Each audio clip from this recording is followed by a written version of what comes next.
ابن زبیر حضرت عمر رضی اللہ عنہ نے عبداللہ سے یہ الفاظ کہے جو تاریخ میں محفوظ ہیں، مت رو، تو میرے پاس آ گیا ہے، تیرا ذمہ دار میں ہوں، اللہ ابو عبید پر رحم فرمائے، اگر وہ بھی میرے پاس آ جاتا تو میں اس کا بھی ذمہ دار ہوتا۔ امیر المؤمنین حضرت عمر رضی اللہ عنہ کا مطلب یہ تھا کہ معرکہ جہاد میں کسی سالار یا سپاہی سے کوئی غلطی سرزد ہوئی ہے تو اس کا ذمہ دار میں ہوں، اور اللہ کے حضور اس کی لغزش کا جواب بھی میں ہی دوں گا۔ امیر المؤمنین عبداللہ بن زید نے حوصلے میں کہا، میں اکیلا بھاگ کر نہیں آیا، سینکڑوں آدمی بھاگے چلے آ رہے ہیں، لیکن وہ شرم و ندامت سے مدینہ میں داخل نہیں ہوں گے، اللہ ان کی شرم و ندامت قبول فرمائے۔ امیر المؤمنین نے مسجد میں بیٹھے ہوئے لوگوں سے کہا، سب سن لو اور باہر جا کر ہر کسی سے کہہ دو کہ جو مجاہدین محاذ سے بھاگ کر آئے ہیں ان کا استقبال کرو اور ان سے طنز و ملامت کی گفتگو نہ کرو، اللہ بخشنے والا مہربان ہے، تم تو اللہ کے بندے ہو۔ ابو حنیفہ دینیوری اور تبری نے مدینہ کے رہنے والے ایک مجاہد معاذ قاری کا واقعہ لکھا ہے۔ یہ مجاہد بنی بخارے سے تعلق رکھتا تھا، وہ بھی عبداللہ بن زید کی طرح سیدھا حضرت عمر رضی اللہ عنہ کے پاس پہنچ گیا اور وہ بھی بہت رویا۔ حضرت عمر رضی اللہ عنہ نے اسے بھی انہی الفاظ میں حوصلہ دیا جن الفاظ میں عبداللہ بن زید کو دیا تھا۔ ان مورخوں نے لکھا ہے کہ اسی روز یا اگلے روز مغرب یا عشاء کی نماز میں حضرت عمر رضی اللہ عنہ نے سورہ انفال پڑھی، جب یہ آیت پڑھی جا رہی تھی، اور آج کے دن جو میدان جنگ میں پیٹھ پھیرے گا سوائے اس کے کہ وہ جنگی مصلحت کے لیے پیچھے ہٹے تو اس پر اللہ کا غضب نازل ہوگا اور اس کا ٹھکانہ دوزخ ہوگا جو بہت برا ٹھکانہ ہے۔ تو نماز میں معاذ قاری ایسا روئے کہ ان کی ہچکیاں نکلنے لگی۔ یہ آیت غزوہ بدر کے وقت نازل ہوئی تھی، معاذ مت رو۔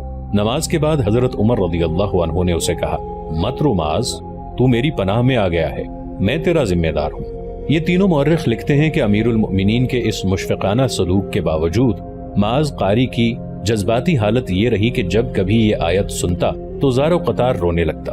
دوبارہ محاذ پر جا کر اس کی یہ کیفیت ختم ہوئی تھی۔ فاروق اعظم میں محمد حسنین ہیکل نے لکھا ہے کہ جسر کی لڑائی میں سے جو مسلمان بھاگ کر مدینہ اپنے گھروں میں آ گئے تھے ان کی تعداد 2000 تھی۔ کچھ مورخوں نے تعداد لکھی ہی نہیں اور جنہوں نے لکھی ہے انہوں نے سینکڑوں لکھی ہے۔ اس طرح بھاگ کر آنے والوں کی تعداد کا اندازہ صحیح طرح نہیں کیا جا سکتا۔ بہرحال یہ تعداد کچھ کم بھی نہیں تھی۔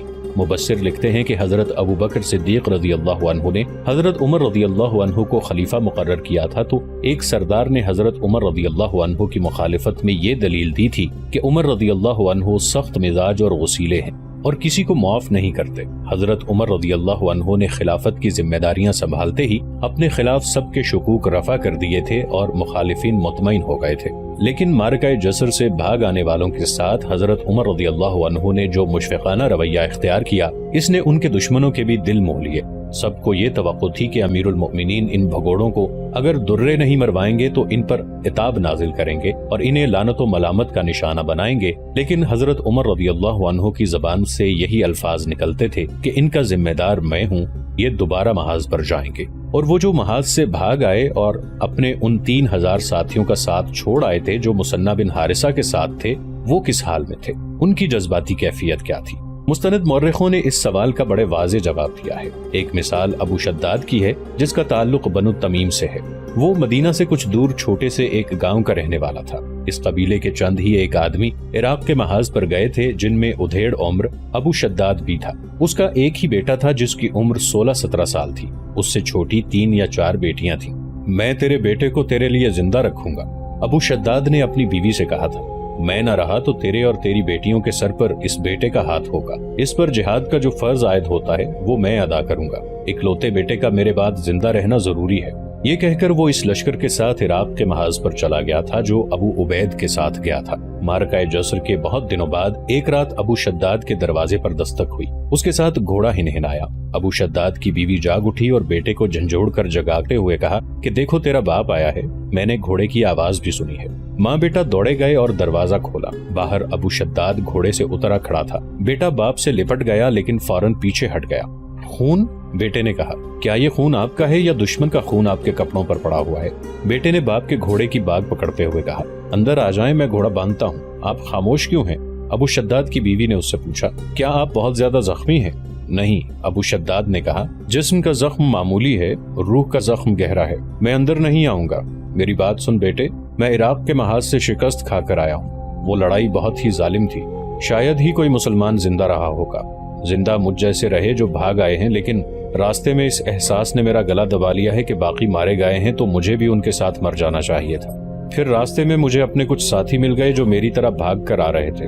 میری ہی طرح محاذ سے دور آ کر انہیں شرمندگی کا احساس ہونے لگا۔ ان سب نے بتایا کہ وہ اپنے گھروں میں داخل نہیں ہوں گے ورنہ گھر کا ہر فرد انہیں شکست خوردہ بگھوڑا کہے گا۔ اندر آؤ۔ بیوی نے ابو شداد کا بازو پکڑ کر کہا، تمہیں کوئی تانا نہیں دے گا۔ میں دن کے وقت یہاں آ سکتا تھا، ابو شداد نے کہا، لیکن رات کے اندھیرے میں آیا ہوں تاکہ تم میرا چہرہ نہ دیکھ سکو۔ میں اپنے بیٹے کے ساتھ ایک بات کرنے آیا ہوں۔ اچھی طرح سن لے بیٹا، میں کہیں منہ چھپا کر زندہ رہنے کی کوشش کروں گا۔ اگر زندہ رہا تو اپنی شکست کا انتقام لے کر آؤں گا۔ میں چاہتا تھا کہ تو اپنی ماں اور اپنی بہنوں کے سروں پر موجود رہے، لیکن اب سوچتا ہوں کہ مسلمانوں کو ایسی ہی بری ایک شکست ہو گئی تو اسلام کا نام و نشان مٹ جائے گا۔ میں شاید بوڑھا ہو گیا ہوں، اب میری جگہ تو لے لے بیٹا۔ میں گھوڑا چھوڑ چلا ہوں۔ جب بھی مدینہ سے کسی محاذ پر آنے کا بلاوا ہو، فوراً پہنچنا اور جس محاذ پر بھیجیں وہاں چلے جانا۔ دل میں یہ جذبہ رکھ کر لڑنا کہ اپنے بزدل باپ کی شکست کا انتقام لینا ہے اور دشمن کو شکست دے کر اللہ سے اپنے باپ کا یہ گناہ بخشوانا ہے کہ وہ محاذ سے بھاگ آیا تھا۔ اپنی ماں اور بہنوں کو اللہ کے حوالے کر جانا۔ وہ گھوڑا اپنے بیٹے کے حوالے کر کے چلا گیا۔ اس کی بیٹی اس کے پیچھے دوڑی۔ ابو شداد نے اسے دھمکی دے کر روک لیا اور رات کی تاریکی میں غائب ہو گیا۔ علامہ شبلی نعمانی نے لکھا ہے کہ تاریخ اسلام میں میدان جنگ سے فرار نہایت ہی شاذ و نادر ہوا ہے۔ مارکہ جسر ہی ایک ایسی مثال ہے جس نے تاریخ میں جگہ پالی، کیونکہ مفرورین کی تعداد بہت زیادہ تھی، لیکن ان بھگوڑوں کا یہ عالم تھا کہ مہینوں خانہ بدوش پھرتے رہے۔ وہ شرم کے مارے اپنے گھروں کو نہیں جاتے تھے، اکثر روتے اور کف افسوس ملتے تھے۔ تاریخوں میں یہ شہادت بھی ملتی ہے کہ حضرت عمر رضی اللہ عنہ کو پتہ چلا کہ مدینہ اور قرب و جوار کے کچھ مفرور اپنے گھروں میں چھپ گئے اور احساس ندامت سے باہر نہیں نکلتے اور جذباتی طور پر وہ بحالت ماتم رہتے ہیں، تو حضرت عمر رضی اللہ عنہ ذاتی طور پر ہر ایک کے گھر گئے اور انہیں تسلیاں دے کر ان کی حوصلہ افزائی کی۔ الیس میں مثنہ بن حارثہ پریشانی اور اضطراب کے عالم میں کبھی کمرے میں جا کر لیٹ جاتے، کبھی اٹھ کر ٹہلنے لگتے، باہر نکل آتے اور بار بار اپنے ماتھے کو ہتھیلی سے رگڑتے، اور جب ان کے پہلو کا زخم درد کرنے لگتا تو پھر کمرے میں جا کر لیٹ جاتے۔ آخر انہوں نے دربان کو بلا کر کہا کہ پہلے طبیب کو لے آئے، پھر اشعر بن اسامہ کو لے آئے۔ طبیب قریب ہی تھا، دوڑا آیا۔ اپنے زخم کی بات کرنے سے پہلے انہوں نے طبیب سے صہیب ثقفی کے متعلق پوچھا۔ معجزہ ہو گیا ہے ابن حارثہ، طبیب نے کہا۔ اس کے جسم میں تو خون رہا نہیں تھا، الحمدللہ خون کی کمی پوری ہو رہی ہے اور زخم بھی مل رہے ہیں۔ پاؤں کی ایک ہڈی ٹوٹ گئی تھی، وہ جوڑ تو دی ہے لیکن ٹھیک ہوتے وقت لگے گا۔ وہ لڑکی جو اسے لائی تھی ہر وقت اس کے پاس بیٹھی رہتی ہے۔ اللہ نے اس مجاہد کو زندہ رکھنے کا معجزہ دکھایا ہے۔ مثنہ نے کہا، مجھے امید ہے کہ اللہ اس کے ہاتھوں معجزہ کرائے گا۔ میں نے آپ کو اس لیے بلایا ہے کہ آئندہ آپ مجھے یہ نہ کہیں کہ میں آرام کروں۔ اگر میں اپنے اس زخم کو چاٹنے بیٹھ گیا تو سلطنت اسلامیہ کو ایسا زخم آئے گا کہ سنبھالنا ناممکن ہو جائے گا۔ آپ بزرگ ہیں، آپ سمجھتے ہوں گے کہ آتش پرست مدائن میں آرام سے نہیں بیٹھ گئے ہوں گے۔ انہوں نے ہمیں جسر میں جو نقصان پہنچایا ہے اس سے وہ فائدہ پورا اٹھائیں گے۔ وہ کسی بھی دن حملہ کر دیں گے۔ ان کے ساتھ ہاتھی بھی ہوں گے اور ان کے پاس تازہ دم فوج کی بھی کمی نہیں۔ میں بہت پریشان ہوں، اللہ مدد کرے گا ابن حارثہ۔ طبیب نے کہا، دل چھوٹا نہ کر، امیر المؤمنین کو اطلاع دے اور کمک منگوا لے۔ کمک آتے آتے 2 چاند طلوع اور غروب ہو جائیں گے۔ مثنہ نے کہا، کمک اکٹھی کرنے میں بھی تو دن لگیں گے۔ اگر فارسیوں نے پہلے ہی حملہ کر دیا تو ہمیں یہاں سے نکلنا پڑے گا۔ محترم بزرگ، میں اکیلا رہ گیا ہوں، میرے ساتھی سالار اور نائب شہید ہو گئے ہیں، صحابہ کرام بھی شہید ہو گئے ہیں، کوئی نہیں رہا جس سے مشورہ کروں۔ میں فارس کی زمین سے ایک بالشت بھی پیچھے نہیں ہٹنا چاہتا۔ ایک تو امیر المؤمنین کو لکھ کے کمک فوراً بھیجے، طبیب نے کہا، اور اپنی طرف سے اپنے تمام قبیلوں کے سرداروں کو پیغام بھیج کہ محاذ بہت کمزور ہو گیا ہے، آدمی بھیجو، مایوس نہ ہو مثنہ بن حارثہ کو تنہائی پریشان کر رہی تھی۔ ان کے ساتھ کوئی تجربہ کار سالار نہیں تھا۔ مجاہدین کے پاس جوش اور جذبہ تھا، وہ بے جگری سے لڑ سکتے تھے، لیکن قیادت کے لیے جنگی فہم و فراست کی ضرورت تھی۔ وہ اس لحاظ سے کمزور تھی کہ مثنہ کا کوئی ساتھی نہ تھا۔ طبیب چلا گیا تو اشعر بن اسامہ آ گیا۔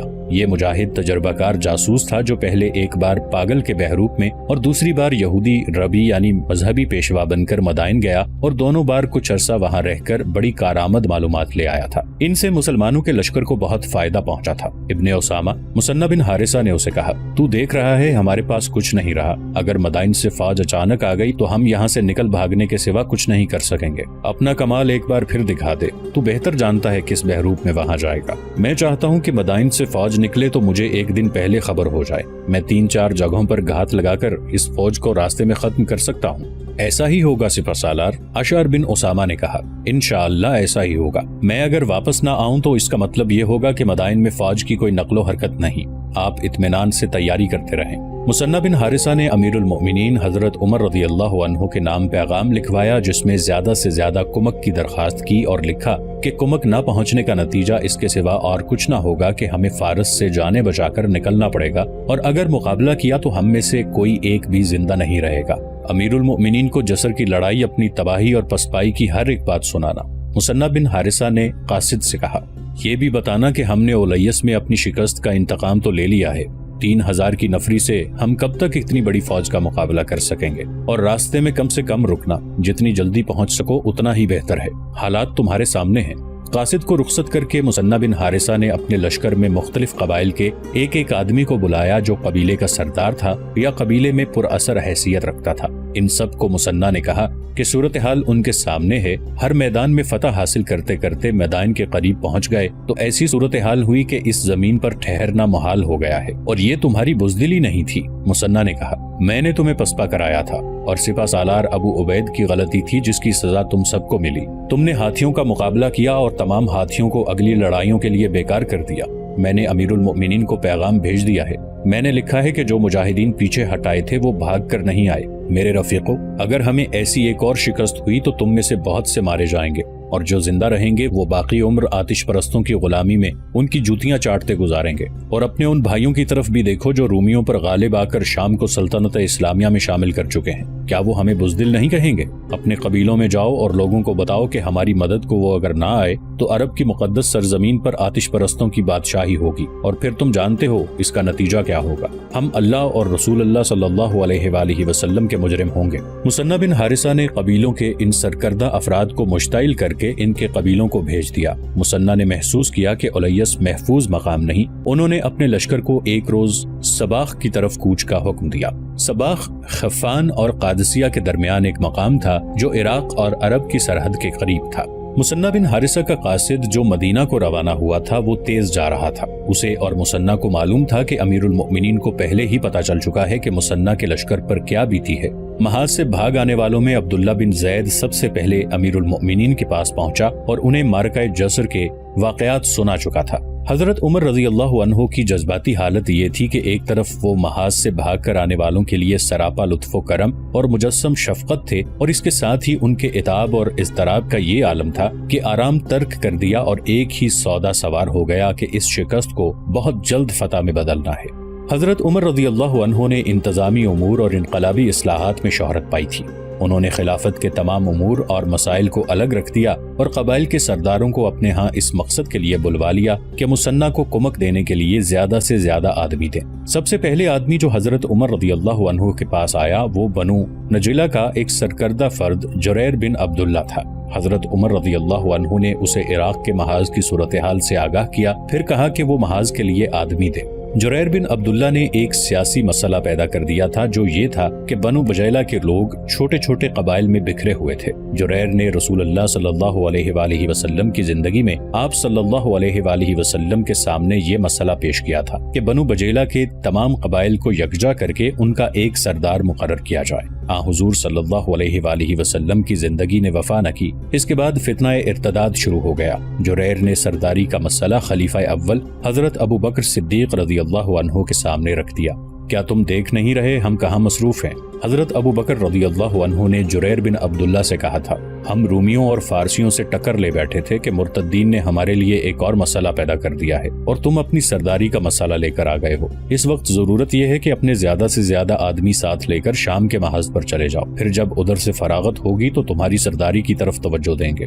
جریر بن عبداللہ صاف ٹال گیا تھا۔ اب حضرت عمر رضی اللہ عنہ نے اسے بلا کر کہا کہ عراق کے محاذ کے لیے کمک دو، تو اس نے پھر وہی مسئلہ امیر المؤمنین کے آگے رکھ دیا۔ حضرت عمر رضی اللہ عنہ نے اسی وقت اپنی انتظامیہ کے عمال کو تحریری حکم نامہ بھیج دیا کہ بنو بجیلہ کے تمام قبائل کو یکجا کر دیا گیا ہے، اس لیے اس کے کسی قبیلے کی کوئی حیثیت نہیں رہی اور جریر بن عبداللہ بنو بجیلہ کا سردار ہے۔ اب تم اپنے آدمی ساتھ لو اور عراق کے محاذ پر مثنہ بن حارثہ کے پاس چلے جاؤ۔ حضرت عمر رضی اللہ عنہ نے جریر سے کہا ہم عراق نہیں شام کے محاذ پر جائیں گے۔ جریر نے کہا کیونکہ ہمارے بزرگ شام کے رہنے والے تھے، ضرورت عراق کے محاذ پر ہے۔ حضرت عمر رضی اللہ عنہ نے کہا پھر بھی ہم شام کے محاذ پر جائیں گے۔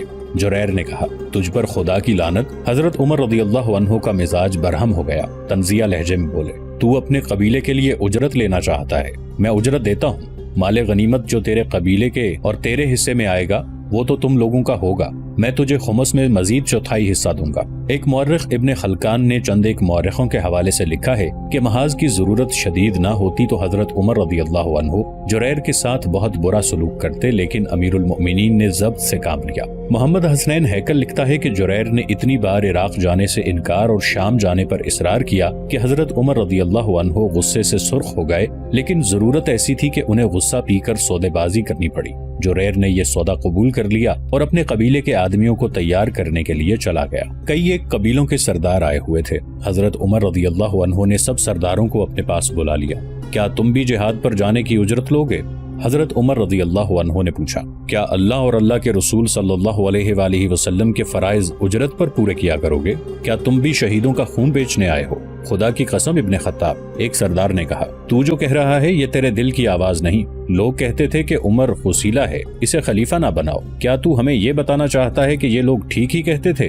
بول بات کیا ہے، ہم جانتے ہیں فارس کے محاذ پر کیا مصیبت آ پڑی ہے۔ ایک اور قبیلے کے سردار نے کہا وہاں سے کچھ لوگ بھاگ آئے ہیں، لیکن ابن خطاب تو ہمارا خلیفہ ہے، امیر المؤمنین ہے، اگر تو حوصلہ ہار بیٹھا تو قوم کا کیا بنے گا؟ تیرا غصہ بتاتا ہے کہ تو گھبرا گیا ہے، ہمیں بتا اب ہمارا فرض کیا ہے؟ کیا وہ حکومت تھی اور کیا تھا وہ معاشرہ کہ قوم کا ایک فرد قوم اور سلطنت کے سب سے بڑے اور با اختیار سربراہ کو یوں ٹوک رہا تھا جیسے خلیفہ اس سے درجے میں چھوٹا ہو۔ اللہ کی رحمت اس خلیفہ پر جس نے اس شخص کی بات سنی تو چہرے سے غصے کی لالی غائب ہو گئی اور چہرے پر جلالی تاثر آ گیا۔ اللہ تجھے جزا دے گا ابن معبد۔ حضرت عمر رضی اللہ عنہ نے کہا تو نے میری نہیں اللہ تعالیٰ کی خوشنودی حاصل کر لی ہے۔ ابھی ابھی ایک بجلی میرے ساتھ اپنے مجاہدوں اور شہیدوں کی قیمت چکا کر گیا ہے، لعنت ایسے مسلمان پر۔ حسین بن معبد نے کہا ہمیں بتا کیا چاہیے؟ مثنی بن حارثہ صرف 3000 نفری کے ساتھ اکیلا رہ گیا ہے۔ حضرت عمر رضی اللہ عنہ نے کہا کمک چاہیے اور بہت جلدی۔ وہ بنو تمیم کا سردار حسین بن معبد تھا، اس نے زیادہ بات نہ کی نہ سنی اور کہا کہ 1000 آدمی میرے قبیلے کے تیار لکھ لیں۔